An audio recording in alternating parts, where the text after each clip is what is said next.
අපි බබාලගේ ෆෝන් එකට කෝල් එකක් ආවා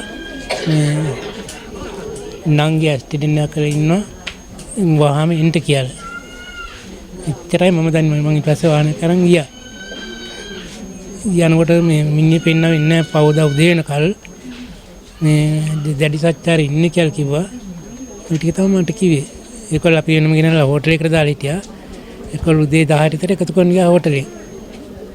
අම්මයි මායි ඒ දෙන්න තමයි ප්‍රශ්නයක් කියන්නේ යා ගිහිල්ලා ඇවිල්ලා කියන පොඩ්ඩක් වැඩ අමාරුයි කියලා. ඒකල ඉස්සෙල්ලම කියලා කියනවා ඊළඟ සත්‍යයක් ගිහිල්ලා ඇවිල්ලා කියන අවුලක් නෑ කරගන්න පුළුවන් කියලා.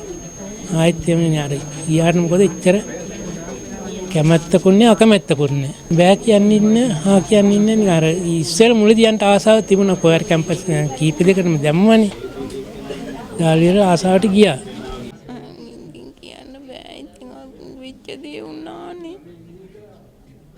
මොනවා කියන්නද අපි ගත්තොත් අද වෙනකොට මේ ළඟ අධ්‍යාපන උසස් අධ්‍යාපන අමාත්‍යාංශය යටතේ පාලනය වෙන ආයතනවල සියදිවි නසා ගැනීම දැන් 3ක් වෙලා තියෙනවා.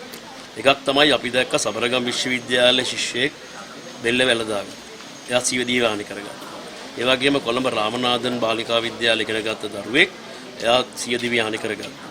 මේ තුන්වෙනි සිදුවීම මේක සංජීවනී බිංගිරිය ජාතික අධ්‍යාපන විද්‍යාපීඨයේ දෙවෙනි වසරේ ශිෂ්‍යාවක් අය සියදිවි හානි කරගෙන තියෙනවා. ඒක අධ්‍යාපන පද්ධතියේ මේ ආකාරයෙන් සියදිවි හානි කරගෙන වෙන තත්වෙටම මේ තත්ත්වයට ගති වෙලා තියෙන ඇයි කියන එක වහාම මේ අධ්‍යාපන බලධාරීන් හොයන්න ඕනේ කාරණා. මොකද මේ සියදිවි හානි කරගන්න දරුවන්ට දොස් කියලා. දැන් මේවා වෙන්නේ ඇයි මේගොල්ලෝ මේව කරගත්තේ ඇයි කියන එකට වඩා ඒ තත්ත්වෙට දරුවපත් වෙන්නේ ඇයි කියන එක තමයි හොයන්න ඕනේ. මොකද ඒක අත්‍යවශ්‍ය කාරණයක්. මොකද මේක නෙමෙයි නැති වුණොත් මේක තවත් වැඩි වෙන්න පුළුවන්. අපි දරුවන්ට කියන්නේ විශේෂයෙන් මේ අධ්‍යාපන ආයතන වලට කියන්නේ ප්‍රශ්න වලට විසඳුම සියදිවි හානි කර ගැනීම නෙවෙයි. ප්‍රශ්න වලට විසඳුම ප්‍රශ්නේ විසඳ ගන්න ඒ සඳහා සටන් කිරීම. එහෙම නැත්නම් ඒ වෙන පෙනී සිටීම. ඒක නතර කරන්න. එහෙම නැත්නම් Taman සියදිවි හානි කර ගන්න එකට උත්තරයක් නෙවෙයි. නමුත් සියදිවි හානි කරගත් දරුවන්ට සියදිවි හානි කර ගැනීමට හේතු කාරණා පිළිබඳ පරීක්ෂණයක් අවශ්‍යයි. අපි දන්නවා අධ්‍යාපන අමාත්‍යාංශය අද දැන් මේව සම්බන්ධයෙන් යාන්ත්‍රණයක් නැහැ. Tamanට ප්‍රශ්නයක් වුණා මේ ප්‍රශ්න ඉදිරිපත් කරන්න යාන්ත්‍රණයක් නැහැ. එතකොට ඔවුන්ට තියෙන එකම විසඳුම තමයි මේ වගේ තත්ත්වයක් කියන එක ඔවුන්ටම හේතු ගන්නලා තියෙන්නේ.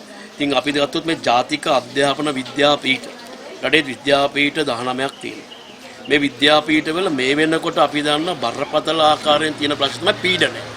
දැන් මේ සංජීවනීටත් ඇති වෙලා තිබුණ පීඩනයක්. අපේ අධ්‍යාපන ශ්‍රේෂ්ඨයට දක්ෂ ගුරුවරියා බී වෙන්න තිබුණ අවස්ථාවක් තමයි මේ අයිමි වෙලා තියෙන්නේ. එතකොට දැන් මේ පීඩනය ඇති කරේ කවුද? ඇයි පීඩනයක් ඇති වෙලා තියෙන්නේ? විශේෂයෙන් මේ ජාතික අධ්‍යාපන විද්‍යාපීඨවල අපි දකිනවා මේව සම්පූර්ණයෙන්ම වහල් කඳවුරු වගේ ගෙන යන්න බෑ. මොකද ජාතික අධ්‍යාපන විද්‍යාපීඨ කියන්නේ විශේෂයෙන්ම අපි දන්නවා නිදාස් චින්තනයකින් එන්න ඕන උන් තමයි ගුරුවරු යටට එන්නේ. ලංකාවේ ගුරුවරු බිහි වෙන්න පුළුවන් ක්‍රම දෙකයි තියෙන්නේ. එකක් ජාතික අධ්‍යාපන විද්‍යාපීඨ අනිත් එක උපාධිධාරී. ජාතික අධ්‍යාපන විද්‍යාපීඨවල ඇතුලේ මේ ආකාරයෙන් පීඩනයක් තියෙන එක බරපතල ප්‍රශ්නයක්. අනිවාර්යයෙන්ම අධ්‍යාපන අමාත්‍යාංශය මේ සම්බන්ධයෙන් සොයා බැලීමක් කරනවා. මොකද මේ තරම් පීඩනයක් එන්නේ ඇයි කියලා. ඒ වගේම අපි දන්නවා අධ්‍යාපන ඇමතිවරයාත් අවස්ථා ගණනාවකදී කිව්වා ජාතික අධ්‍යාපන විද්‍යාපීඨවල විෂයමාලාව 2011න් පස්සේ වෙනස් වෙලා නැහැ කියලා. දැන් මේ විෂයමාලාව 2011න් පස්සේ වෙනස් වෙලා නැහැ කියන අවුරුදු කීයක්ද දැන්? මේ පරණ විෂයමාලාවක් කරන පරණ ක්‍රමවේදයට අනුව විද්‍යාපීඨ පවත්වාගෙන යනවා. ඒක වෙන්නේ මොකක්ද? සම්පූර්ණයෙන්ම දරුණක් ජීවිත බිලි දෙන එක තමයි වෙන්නේ.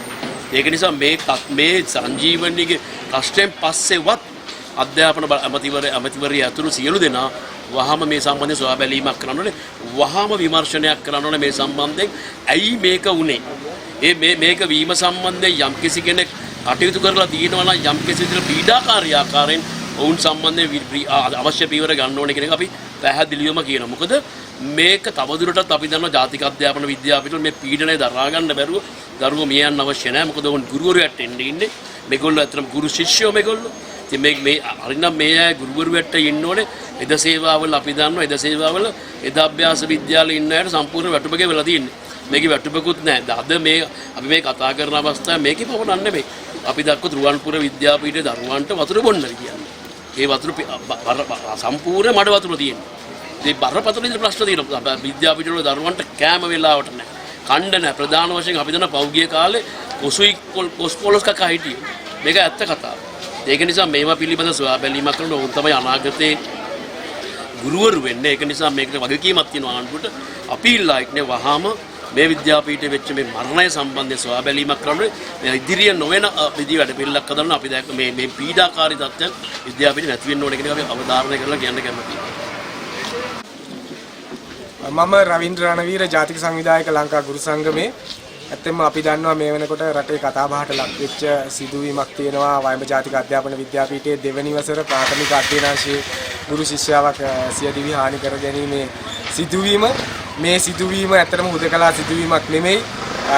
මේ රටේ සිද්ධ වෙච්ච හුදකලා සිදුවීමක් නෙමෙයි. මීට කලිනුත් අධ්‍යාපන පද්ධතියට සම්බන්ධයෙන් කොටේනේ පාසල් දැරියක් සියදිවි නසාගත්තා. ඒ වගේම විශ්වවිද්‍යාල ශිෂ්‍යෙක් සියදිවි නසාගත්තා. මේ තුන්වෙනි අවස්ථාව දැන් අපි කඩිනමින් ක්‍රියාත්මක විය යුත්තේ මේවැනි සිදුවීම් සිද්ධ වෙන්නේ ඇයි කියන කාරණාව හොයලා බලලා ඒකට විසඳුම් ලබා දීමට. ඇත්තටම මේ සංජීවනී සහෝදරියගේ මරණය සම්බන්ධයෙන් කතා කරනවා නම් ඒ සම්බන්ධයෙන් මටත් පාර්ශව දෙකකින් මැදිහත් වෙන්න පුළුවන්. එකක් මට වෘත්තීය සමිතියක් විදිහට, අනිත් එක මමත් වයඹ ජාතික අධ්‍යාපන විද්‍යාපීඨයේ 2005-2007 ශිෂ්‍ය කණ්ඩායමේ ශිෂ්‍යෙක්. මේ විද්‍යාපීඨවල තියෙන්නේ යල් පැන ගිය නීති රීති සම්ප්‍රදායන් සමුදායක්. 1985 විද්‍යාපීඨ පටන් ගත්තේ. දැන් ලෝකයේ තියෙන්නේ 2025. නමුත් තාමත් විද්‍යාපීඨවල සම්ප්‍රදායන් නීති රීති තියෙන්නේ විෂයමාලාවන් තියෙන්නේ ඒ කාලයට ගැලපෙන විදිහට. නමුත් ඒවා මේ නවීන ලෝකයට ගැලපෙන විදිහට වෙනස් වෙන්න ඕනේ. එහෙම වුණොත් තමයි මෙවැනි සිදුවීම් අපිට වළක්ව ගන්න පුළුවන් වෙන්නේ. අපි ඊටමත් අවධානයෙන් කියනවා මේ වෙලාවේ රජයට ඒ වගේම අධ්‍යාපන ඇමතිවරියට මේ ප්‍රශ්න තුන මේ සියදිවි නසා ගැනීම තුන සම්බන්ධයෙන්ම කඩිනම් විසඳුම් ඕනේ. මේවට දීර්ඝකාලීන විසඳුම් ලබා දීමට හිටියොත් නැවතත් මෙවැනි සිදුවීම් නැවත ඇති වෙන්න පුළුවන්. දීර්ඝකාලීන විසඳුම් වලට යන අතරතුර මේ සිදුවීම් හොයලා බලලා මේවට කඩිනමින් විසඳුම් ලබා දෙන්න ඕනේ. එහෙම නැති වුණොත් නම් මෙවැනි සිදුවීම් නැවත සිදු වෙයි කියන එක තමයි අපිට කියන්න තියෙන්නේ. කවුරුත් සංගමේ රේණුකා මඩියගොඩ මම හිතන්නේ මේ ඊටාම කනගාටුදායක සිද්ධියක්. මොකද මේ රටේ අනාගතයේ ගුරුවරියක් විදිහට සේවය කරන්න තමන්ගේ හැකියාව කුසලතා දරුවන්ට දෙන්න හිටපු කෙනෙක් මේ විදිහට අවාසනාවන්ත විදිහට මේ මරණයකින් කෙලවර වෙනවා නම් මම කියන්නේ එතන මොකක් හරි මේ පද්ධතිය තුල ලොකු අසාධාරණයක් තියෙනවා. මේ පද්ධතිය තුල යම්කිසි නොගැලපීමක් තියෙනවා. මේගොල්ලෝ වැඩි හිටියෝ සමාජගත වෙච්ච වැඩි හිටියෝ. එතකොට මෙතන මේ දරුවා මිය යන්න, මේ ශිෂ්‍යාව මිය යන්න මොනවා හරි ආසන්නතම හේතුවක් තියෙන්න ඕනේ. ඒ ආසන්නතම හේතුව හොයන එක මේ රජයේ වගකීම. මේ අධ්‍යාපන ඇමතිවරියගේ වගකීම. ජනාධිපතිතුමාගේ වගකීම. මං හිතන්නේ මේ වගකීම් වලින් මේගොල්ලන්ට මිදෙන්න බෑ. මේ ප්‍රතිපත්ති රාමු, මේ නීති රාමු මේවා සියල්ල හැදෙන්න ඕන මනුෂ්‍යත්වයේ තුල. ඒ මනුෂ්‍යත්වයේ නැති බව තමයි අපිට පේන්නේ. ඒක නිසා මං හිතනවා මේවා දැන් වෙනස් විය යුතු කාලය ඇවිල්ලා මේ මරණය එකක් විතරයි. මේක මේ පද්ධතිය තුල ගොඩ නැගුණු එක්තරා විදිහක පීඩනයක් දරා ගන්න බැරිකමට මේ වෙච්ච සිද්ධියක්. මේ ළමයි හරි අහිංසකයි. මේ අහිංසක දරුවන්ට දෙන පීඩනය කවුද මේක කරේ කියන තැනට කරපු කෙනාට දඬුවමක් දෙන්න ඕන. දැන් මම දන්නවා මේ පහුගිය කාලේ සිද්ධ වෙච්ච සිදුවීම් දෙකක් තියෙනවා. ඒ සිදුවීම් දෙකටම තාමත් ඒ සිදුවීම් වලට මුල් වෙච්ච අය නිදැල්ලේ ඉන්නවා. එහෙමනම් අපි මේ රජයෙන් බලාපොරොත්තු වෙන දේ මේවට කඩිනම් විසඳුම් දීර්ඝකාලීන වැඩපිළිවෙලක් සමග කඩිනම් විසඳුමක් මේ වගේ දේවල් වලට වෙන්න ඕන. නැවත මෙවැනි දෙයක් ඇති වෙන්න බෑ. ඒ කියන්නේ අපි ගත්තොත් 1965 ඉඳලා මේ සිදුවීම් සිදු වෙලා තියෙනවා.